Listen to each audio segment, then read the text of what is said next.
حکومت پھر اس جگہ کو دھو لیتی اور تمام کپڑے پر پانی بہا دیتی پانی اور اسے پہن کر نماز پڑھتی صحیح بخاری حدیث نمبر 308 نبی کریم صلی اللہ علیہ وسلم کے ساتھ آپ کی بعض ازواج نے اعتکاف کیا حالانکہ وہ مستحاضہ تھیں اور انہیں خون آتا تھا اس لیے خون کی وجہ سے تشت اکثر اپنے نیچے رکھ لیتی اور اکرمہ نے کہا کہ عائشہ رضی اللہ تعالیٰ عنہ نے قسم کا پانی دیکھا تو فرمایا یہ تو ایسا ہی معلوم ہوتا ہے جسے فلاں صاحبہ کو استحاضہ کا خون آتا تھا صحیح بخاری حدیث نمبر 309 حضرت عائشہ رضی اللہ تعالیٰ عنہ نے فرمایا کہ رسول اللہ صلی اللہ علیہ وسلم کے ساتھ آپ کی ازواج میں سے ایک نے اعتکاف کیا وہ خون اور زردی نکلتے دیکھتی تشت ان کے نیچے ہوتا اور نماز ادا کرتی تھی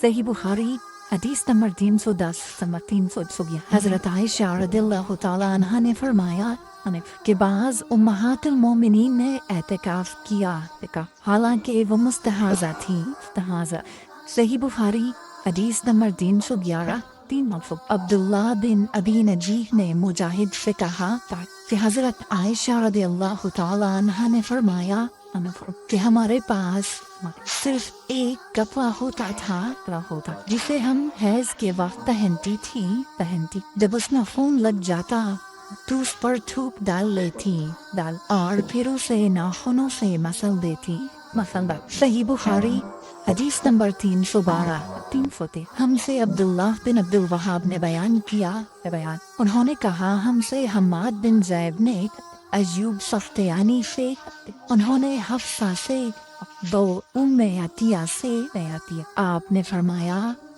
کہ ہمیں کسی میت پر 3 دن سے زیادہ سوگ کرنے سے منع کیا جاتا تھا لیکن شوہر کی موت پر 4 مہینے 10 دن کے سوگ کا حکم تھا ان دنوں میں ہم نہ سرما لگاتی نہ خوشبو اور عصم یمن کی بنی ہوئی ایک چادر جو رنگین بھی ہوتی تھی کے علاوہ کوئی رنگین کپڑا ہم استعمال نہیں کرتی تھی اور ہمیں عدت کے دنوں میں حیض کی غسل کے بعد کشت اظفار استعمال کرنے کی اجازت تھی اور ہمیں جنازے کے پیچھے چلنے سے منع کیا جاتا تھا اس حدیث کو ہشام بن حسان نے حفصہ سے انہوں نے ام عطیہ سے انہوں نے نبی کریم صلی اللہ علیہ وسلم سے روایت کیا ہے صحیح بخاری حدیث نمبر 313 حضرت عائشہ رضی اللہ تعالیٰ عنہ نے فرمایا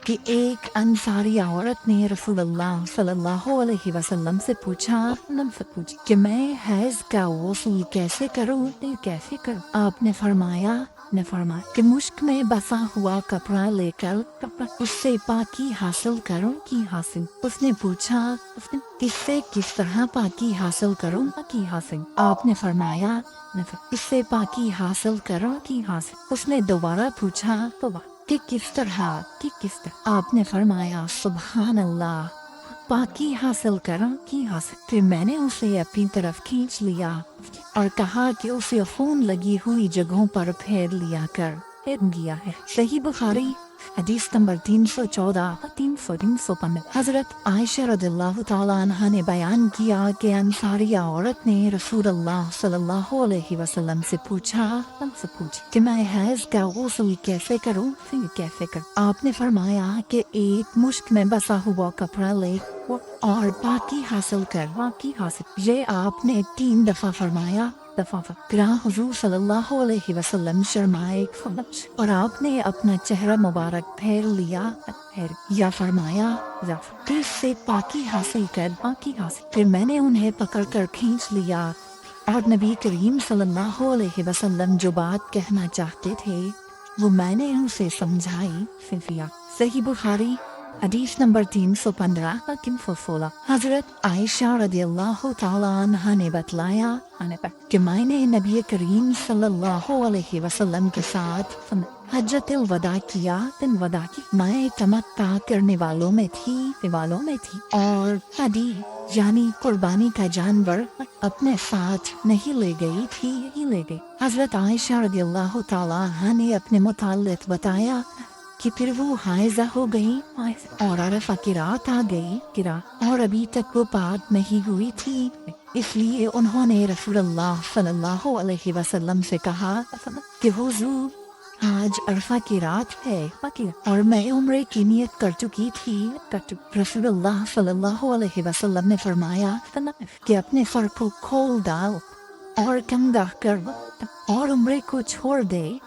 میں نے ایسا ہی کیا، پھر میں نے حج پورا کر لیا اور لیلۃ الحسبہ میں عبد الرحمن بن ابو بکر کو حضور صلی اللہ علیہ وسلم نے حکم دیا وہ مجھے اس عمرے کے بدلے میں جس کی نیت میں نے کی تھی تنعیم سے دوسرا عمرہ کرا لائے. صحیح بخاری حدیث نمبر 316. حضرت عائشہ رضی اللہ تعالیٰ عنہا نے فرمایا ہم ذی الحجہ کا چاند دیکھتے ہی نکلے رسول کریم صلی اللہ علیہ وسلم نے فرمایا کہ جس کا دل چاہے تو اسے عمرے کا احرام باندھ لینا چاہیے کیونکہ اگر میں حدیث ساتھ نہ لاتا تو میں بھی عمرے کا احرام باندھتا. اس پر بعض صحابہ نے عمرے کا احرام باندھا اور بعض نے حج کا. میں بھی ان لوگوں میں سے تھی جنہوں نے عمرے کا احرام باندھا تھا مگر عرفہ کا دن آ گیا اور میں حیض کی حالت میں تھی.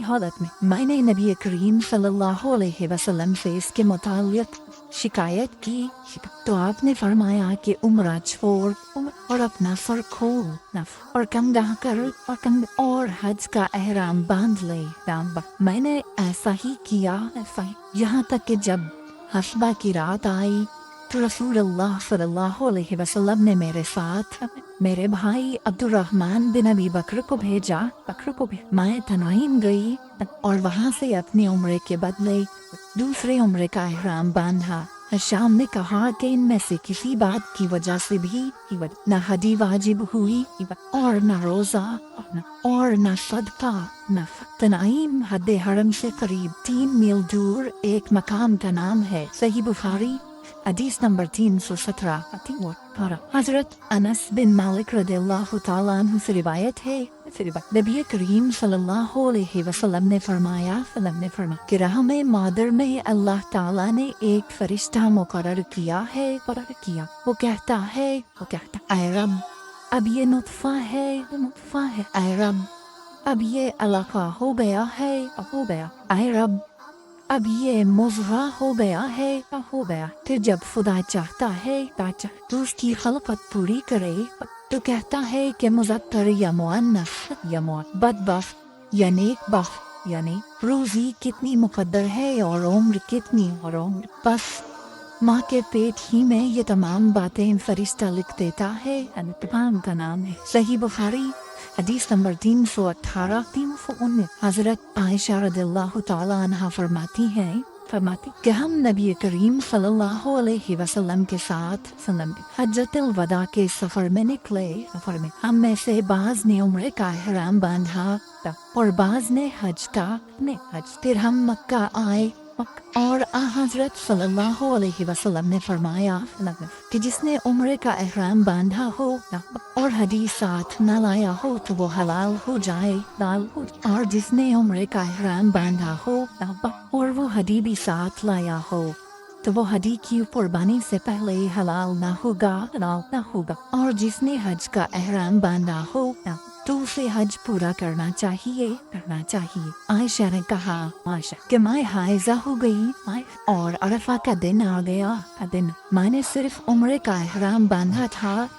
مجھے نبی کریم صلی اللہ علیہ وسلم نے حکم دیا کہ میں اپنا سر کھول لوں، کندھا کر لوں اور حج کا احرام باندھ لوں اور عمرہ چھوڑ دوں.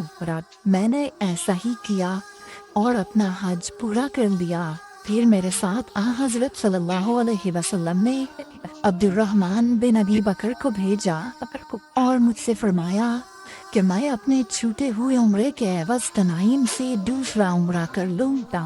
صحیح بخاری حدیث نمبر 319 عبداللہ بن محمد مسندی نے بیان کہا ہم سے سفیان بن عیینہ نے ہشام بن عروہ سے وہ اپنے باپ سے وہ حضرت عائشہ رضی اللہ تعالیٰ عنہ سے کہ فاطمہ بنت ابی حبیش کو استحاضہ کا خون آیا کرتا تو انہوں نے نبی کریم صلی اللہ علیہ وسلم سے اس کے متعلق پوچھا۔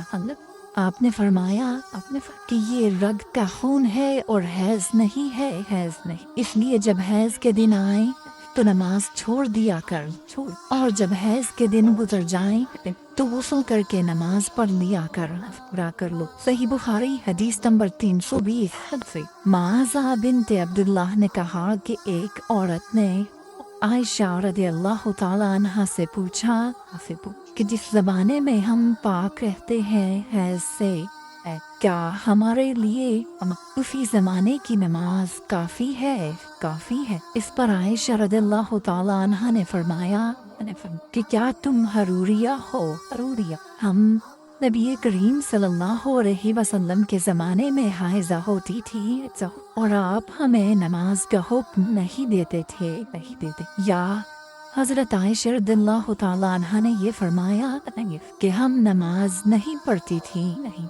صحیح بخاری حدیث نمبر 321 صحیح بخاری حدیث نمبر 322 زینب بنت ابی سلمہ سے روایت ہے، انہوں نے بیان کیا کہ ام سلمہ رضی اللہ عنہا نے فرمایا کہ میں نبی کریم صلی اللہ علیہ وسلم کے ساتھ چادر میں لیٹی ہوئی تھی کہ مجھے حیض آ گیا، اس لیے میں چپکے سے نکل آئی اور اپنے حیض کے کپڑے پہن لیے۔ رسول کریم صلی اللہ علیہ وسلم نے فرمایا کیا تمہیں حیض آ گیا ہے؟ میں نے کہا جی ہاں جی۔ پھر مجھے آپ نے بلا لیا اور اپنے ساتھ چادر میں داخل کر لیا۔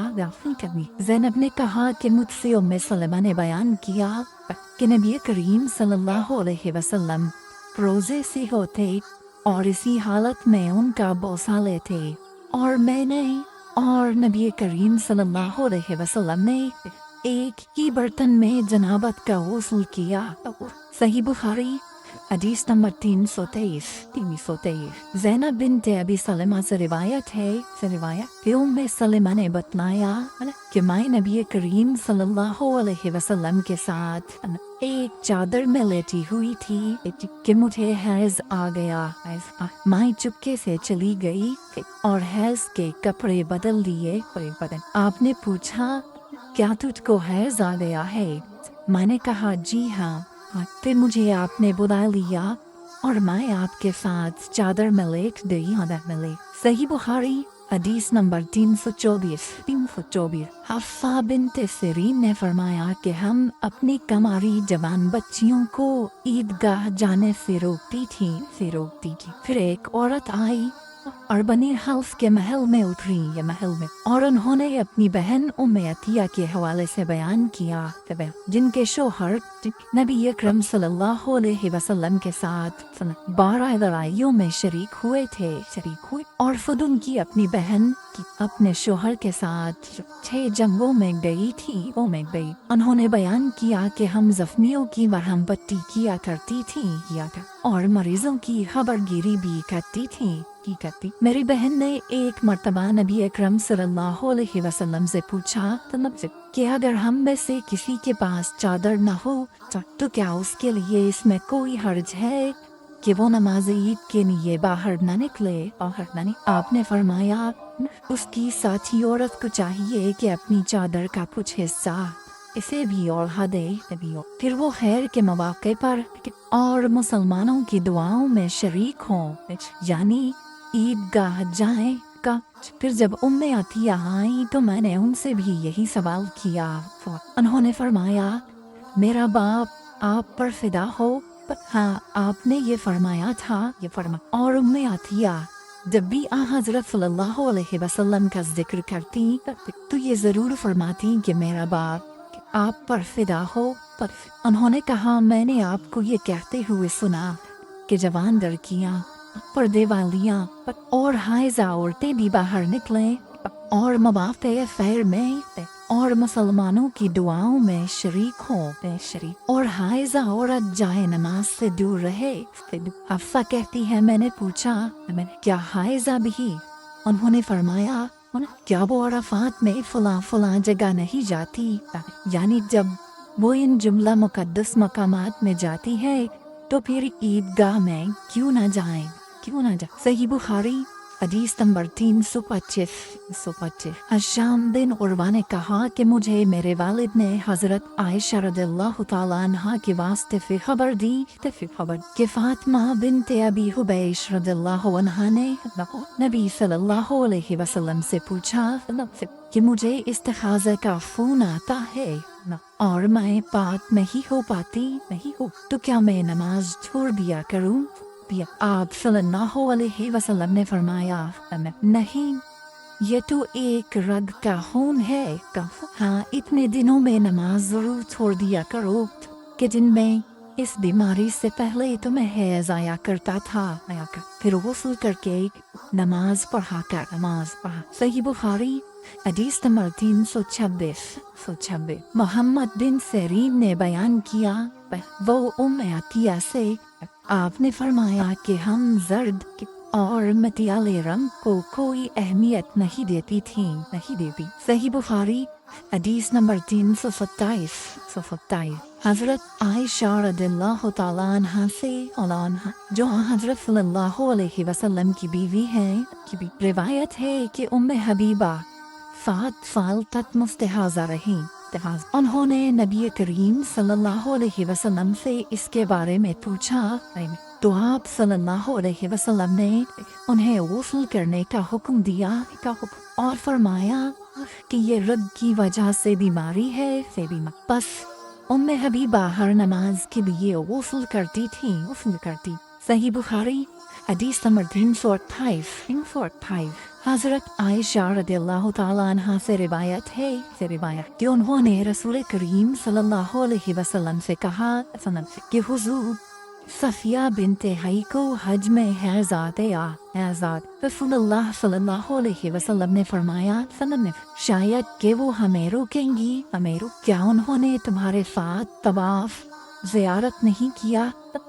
عورتوں نے جواب دیا کہ کر لیا ہے آپ نے اس پر فرمایا کہ پھر نکلو صحیح بخاری حدیث نمبر 331۔ حضرت عائشہ رضی اللہ تعالیٰ عنہا فرماتی کہ نبی کریم صلی اللہ علیہ وسلم نے فرمایا کہ جب حیض کا زمانہ آئے تو نماز چھوڑ دے اور جب یہ زمانہ گزر جائے تو خون کو دھو اور نماز پڑھ۔ صحیح بخاری حدیث نمبر 332۔ سمرہ بنت جندب سے روایت ہے کہ ایک عورت ام کعب زچگی میں مر گئی تو حضور صلی اللہ علیہ وسلم نے ان کی نماز جنازہ پڑھی۔ اس وقت آپ ان کے جسم کے وسط میں کھڑے ہوئے۔ صحیح بخاری حدیث نمبر 333۔ عبداللہ بن شداد نے کہا کہ میں نے اپنی خالہ میمونہ رضی اللہ تعالیٰ عنہا سے بولا جو نبی کریم صلی اللہ علیہ وسلم کی زوجہ مطہرہ تھی سنا کہ میں حائضہ ہوتی تو نماز نہیں پڑھتی تھی اور یہ کہ آپ رسول اللہ صلی اللہ علیہ وسلم کے گھر میں نماز پڑھنے کی جگہ کے قریب لیٹی ہوتی تھی اور یہ کہ آپ رسول اللہ صلی اللہ علیہ وسلم کے گھر میں نماز پڑھنے کی جگہ کے قریب لیٹی ہوتی تھی۔ آپ نماز اپنی چٹائی پر پڑھتے جب آپ سجدہ کرتے تو آپ کے کپڑے کا کوئی حصہ مجھ سے لگ جاتا تھا۔ صحیح بخاری حدیث نمبر 334۔ حضرت عائشہ رضی اللہ تعالیٰ عنہا نے بتلایا کہ ہم رسول اللہ صلی اللہ علیہ وسلم کے ساتھ بعض سفر غزوہ بنو المصطلق میں تھے۔ جب ہم مقام بیدا یا ذات الجیش پر پہنچے تو میرا ایک ہار کھو گیا۔ رسول اللہ صلی اللہ علیہ وسلم اس کی تلاش میں وہیں ٹھہر گئے اور لوگ بھی آپ کے ساتھ ٹھہر گئے، لیکن وہاں پانی کہیں قریب میں نہ تھا۔ لوگ حضرت ابو بکر صدیق رضی اللہ تعالیٰ عنہ کے پاس آئے اور کہا حضرت عائشہ رضی اللہ تعالیٰ عنہا نے کیا کام کیا کہ رسول اللہ صلی اللہ علیہ وسلم اور تمام لوگوں کو ٹھہرا دیا ہے اور پانی بھی کہیں قریب میں نہیں ہے اور نہ لوگوں ہی کے ساتھ ہے پھر ابو بکر صدیق رضی اللہ تعالیٰ عنہ تشریف لائے.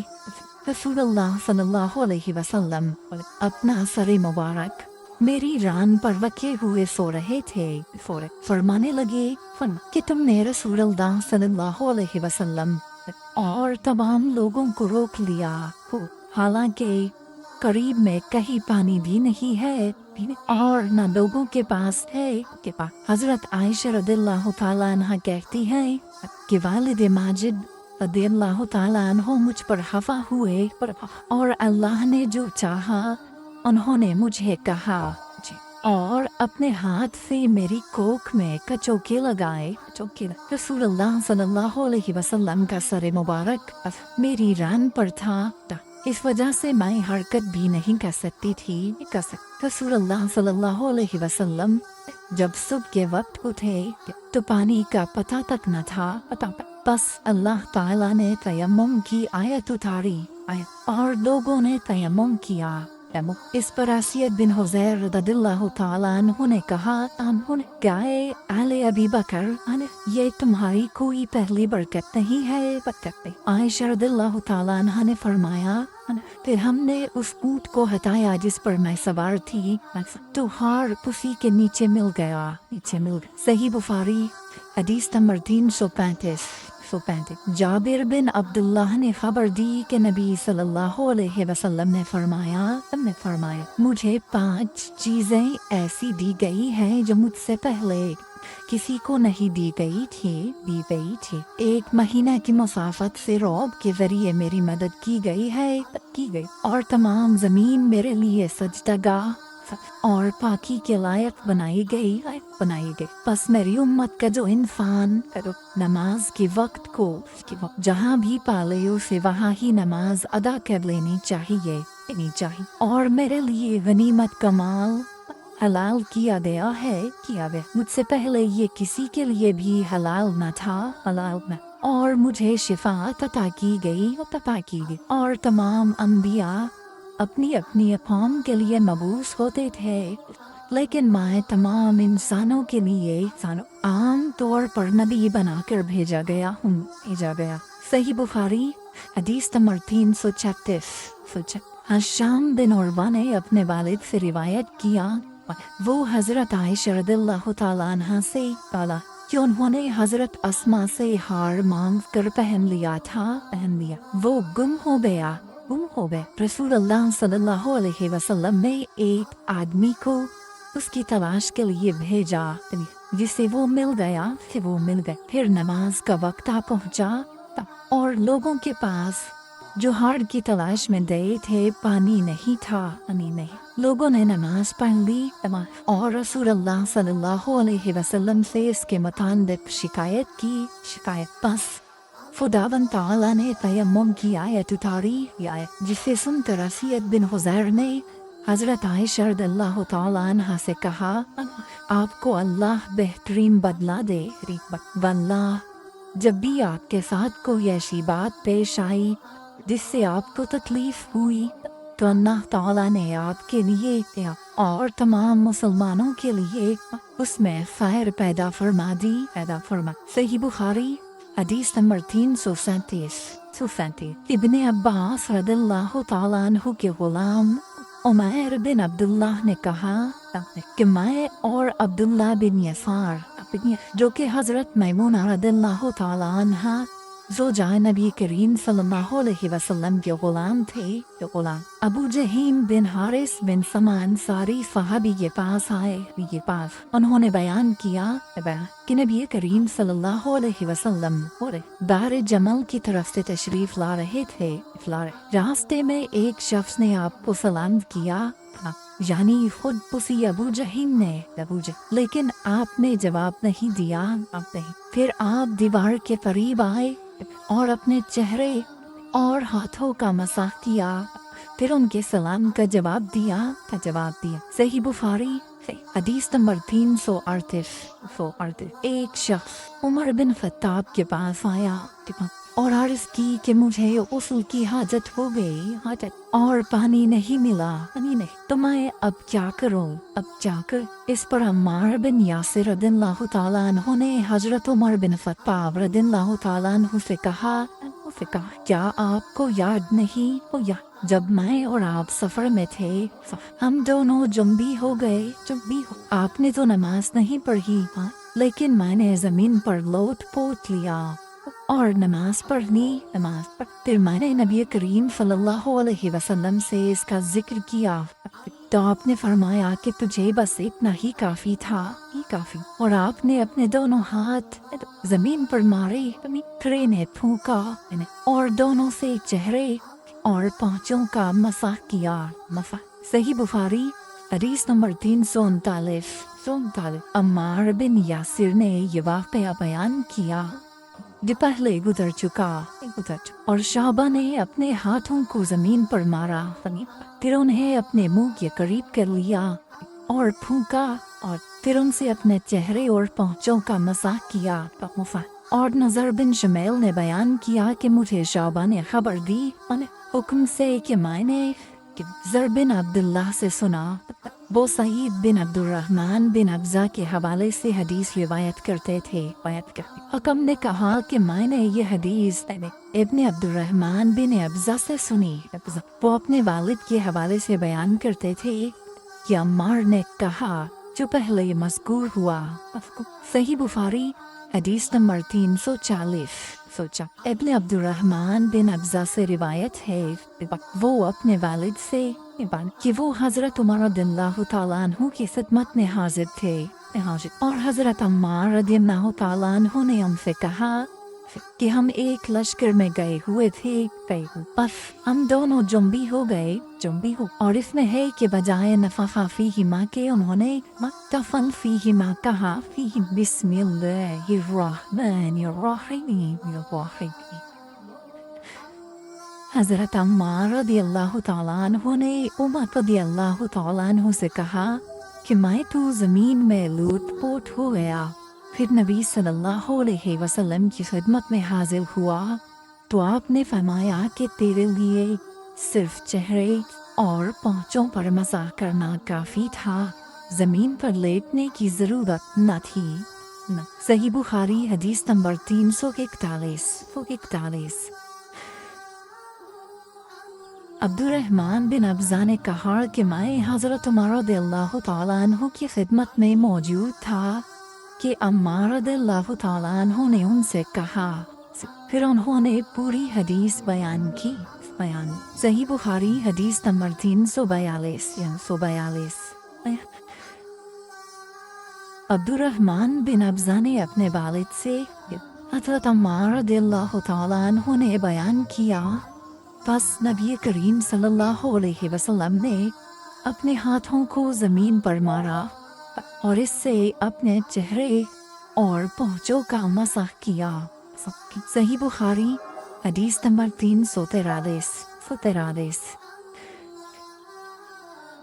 ابو رجا نے عمران کے حوالے سے کہا کہ ہم نبی کریم صلی اللہ علیہ وسلم کے ساتھ ایک سفر میں تھے کہ ہم رات بھر چلتے رہے اور جب رات کا آخری حصہ آیا تو ہم نے پڑاؤ ڈالا اور مسافر کے لیے اس وقت کے پڑاؤ سے زیادہ مرغوب اور کوئی چیز نہیں ہوتی پھر ہم اس طرح غافل ہو کر سو گئے کہ ہمیں سورج کی گرمی کے سوا کوئی چیز بیدار نہ کر سکی سب سے پہلے بیدار ہونے والا شخص فلاں تھا پھر فلاں ابو رجا نے سب کے نام لیے لیکن اوف کو یہ نام یاد نہیں رہے پھر چوتھے نمبر پر جاگنے والے حضرت عمر بن خطاب رضی اللہ تعالیٰ عنہ تھے اور جب نبی کریم صلی اللہ علیہ وسلم آرام فرماتے تو ہم آپ کو جگاتے نہیں تھے یہاں تک کہ آپ خود بخود بیدار ہو کیونکہ ہمیں کچھ معلوم نہیں ہوتا کہ آپ پر خواب میں کیا تازہ وحی آتی ہے جب حضرت عمر جاگ گئے اور یہ آمدہ آفت دیکھی اور وہ ایک ندر دل والے آدمی تھے بس زور زور سے تکبیر کہنے لگے۔ اسی طرح بآواز بلند آپ اس وقت تک تکبیر کہتے رہے جب تک کہ نبی کریم صلی اللہ علیہ وسلم ان کی آواز سے بیدار نہ ہو گئے۔ تو لوگوں نے پیش آمدہ آفت مصیبت کے متعلق آپ صلی اللہ علیہ وسلم سے شکایت کی۔ اس پر آپ نے فرمایا کہ کوئی حرج نہیں، سفر شروع کرو۔ پھر آپ تھوڑی دور چلے، اس کے بعد آپ ٹھہر گئے اور وضو کا پانی طلب فرمایا اور وضو کیا اور اذان پڑھی گئی۔ پھر آپ نے لوگوں کے ساتھ نماز پڑھی۔ جب آپ نماز پڑھانے سے فارغ ہوئے تو ایک شخص پر آپ کی نظر پڑی جو الگ کنارے پر کھڑا ہوا تھا اور اس نے لوگوں کے ساتھ نماز نہیں پڑھی تھی۔ آپ نے اس سے فرمایا کہ آئے فلاں، تمہیں لوگوں کے ساتھ نماز میں شریک ہونے سے کون سی چیز نے روکا؟ اس نے جواب دیا کہ مجھے غسل کی حاجت ہو گئی اور پانی موجود نہیں ہے۔ آپ نے فرمایا کہ پاک مٹی سے کام نکال لو، یہی تجھ کو کافی ہے۔ پھر نبی کریم صلی اللہ علیہ وسلم نے سفر شروع کیا تو لوگوں نے پیاس کی شکایت کی۔ آپ پھر ٹھہر گئے اور فلاں یعنی عمران بن حسین رضی اللہ تعالی عنہ کو بلایا۔ ابو رجا نے ان کا نام لیا تھا لیکن عوف کو یاد نہیں رہا، اور حضرت علی کو بھی طلب فرمایا۔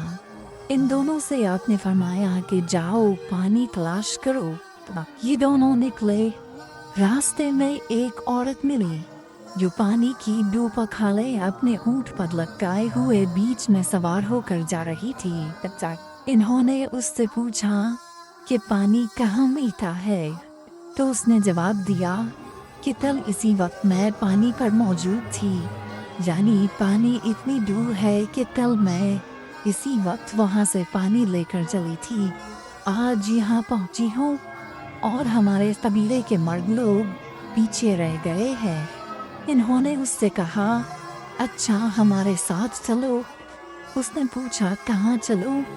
انہوں نے کہا رسول اللہ صلی اللہ علیہ وسلم کی خدمت میں۔ اس نے کہا اچھا وہی جن کو لوگ صحابی کہتے ہیں؟ انہوں نے کہا یہ وہی ہے جسے تم کہہ رہی ہو۔ اچھا اب چلو۔ آخر یہ دونوں حضرات اس عورت کو حضرت صلی اللہ علیہ وسلم کی خدمت مبارک میں لائے اور سارا واقعہ بیان کیا۔ عمران نے کہا کہ لوگوں نے اسے اونٹ سے اتار لیا۔ پھر نبی کریم صلی اللہ علیہ وسلم نے ایک برتن طلب فرمایا اور دونوں پکھالوں یا مشکیزوں کے منہ اس برتن میں کھول دیے، پھر ان کا اوپر کا منہ بند کر دیا، اس کے بعد نیچے کا منہ کھول دیا، اور تمام لشکریوں میں منادی کر دی گئی کہ خود بھی سیر ہو کر پانی پیے اور اپنے تمام جانوروں وغیرہ کو بھی پلا لیں۔ بس جس نے چاہا پانی پیا اور پلایا اور سب سیر ہو گئے۔ آخر بھی اس شخص کو بھی ایک برتن میں پانی دیا جسے غسل کی ضرورت تھی۔ آپ نے فرمایا لے جا اور غسل کر لے۔ وہ عورت کھڑی دیکھ رہی تھی کہ اس کے پانی سے کیا کیا کام لیے جا رہے ہیں، اور خدا کی قسم جب پانی لیا جاتا اور خدا کی قسم جب پانی لیا جانا ان سے بند ہوا تو ہم دیکھ رہے تھے کہ مشکیزوں میں پانی پہلے سے بھی زیادہ موجود تھا۔ پھر نبی کریم صلی اللہ علیہ وسلم نے فرمایا کہ کچھ اس کے لیے کھانے کی چیز جمع کرو۔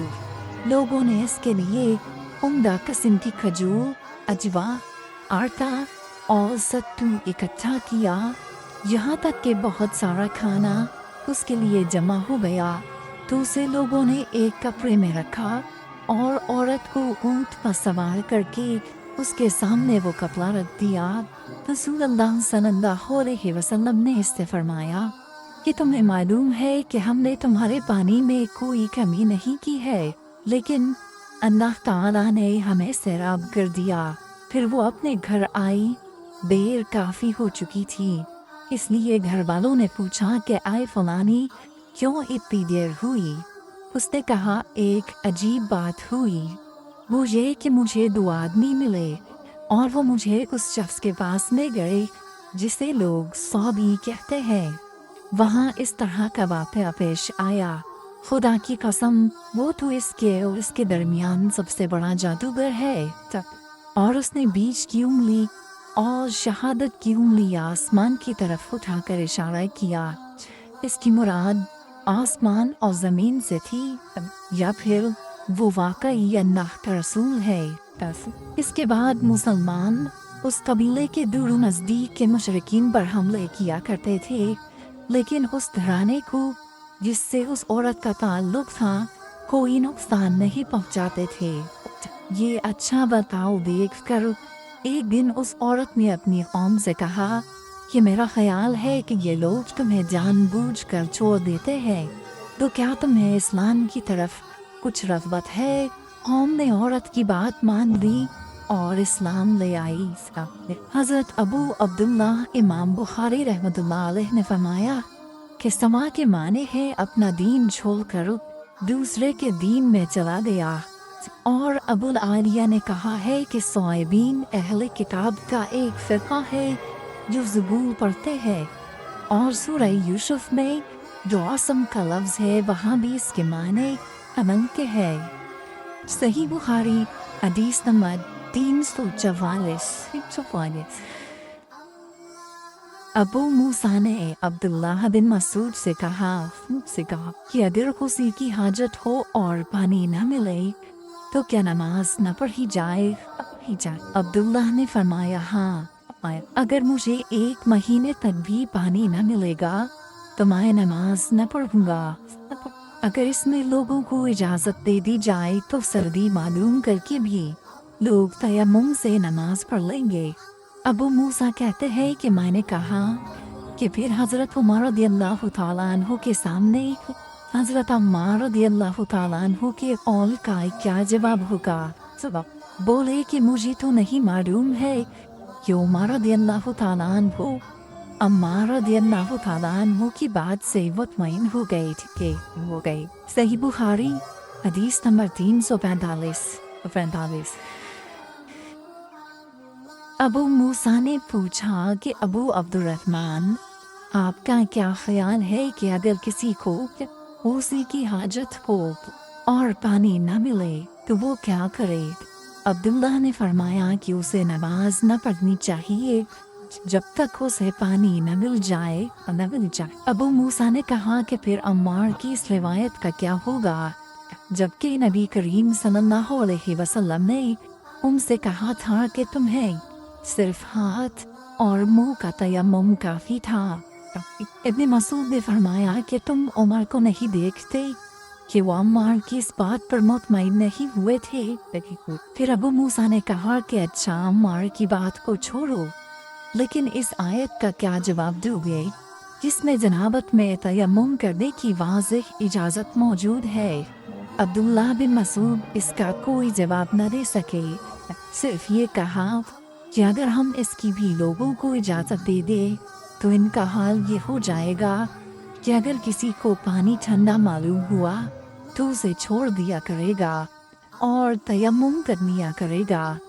آموش کہتے ہیں کہ میں نے شفیع سے کہا کہ گویا عبداللہ نے اس وجہ سے یہ صورت ناپسند کی تھی، تو انہوں نے جواب دیا کہ ہاں۔ صحیح بخاری حدیث نمبر 346۔ حضرت ابو موسیٰ رضی اللہ تعالیٰ عنہ نے حضرت عبداللہ بن مسعود سے کہا کہ اگر ایک شخص کو غسل کی حاجت ہو اور مہینہ بھر پانی نہ پائے تو کیا وہ تیمم کر کے نماز نہ پڑھے؟ شفیق کہتے ہیں کہ حضرت عبداللہ بن مسعود نے جواب دیا کہ وہ تیمم نہ کرے اگرچہ وہ 1 مہینے تک پانی نہ پائے اور نماز موقوف رکھے۔ ابو موسیٰ نے اس پر کہا کہ پھر سورہ مائدہ کی اس آیت کا کیا مطلب ہوگا؟ اگر تم پانی نہ پاؤ تو پاک مٹی پر تیمم کر لو۔ حضرت عبداللہ بن مسعود بولے کہ اگر لوگوں کو اس کی اجازت دے دی جائے تو جلد ہی یہ حال ہو جائے گا کہ جب ان کو پانی ٹھنڈا معلوم ہوگا تو وہ مٹی سے تیمم ہی کر لیں گے۔